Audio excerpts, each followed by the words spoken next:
Ayan mga bossing, sa mga naghahanap po ng water pump. Ayan o, sa mga hirap pong magpanik ng tubig, meron tayong 0.5 HP, 5.5 lang po o. Kasama na po yung tangke niya ha. 12 gallon na po yan mga bossing at meron na siyang automatic switch at gauge. Kapag napuno po yung tangke, kusa na pong mamamatay yung motor. Meron din tayong 3/4 horsepower. Ayan, pwede na to hanggang second floor, third floor.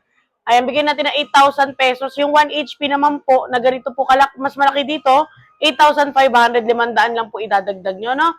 Stainless body na po yan, 21 gallon, with automatic switch at gauge. Ayan, kompleto po Ayan, Ryoko brand and Marpro brand. Sa mga gusto po mag-order ng motor lang, ayan, meron tayong 1,500 na lang po si Ryoko. Ito naman po si Marpro, 1,800. Ito naman 3/4 natin, bigay natin ng 3,500 mga bossing ha. Sa mga gusto po mag-order, 1 HP po, 4,000 pesos. Motor lang po yung kung meron na kayong tangke. At bagsak presyo rin tayo ng Mitsubishi brand QB60. Mine, 1,500. Dito po sa Turo, Bukawi, Bulacan. Salamat.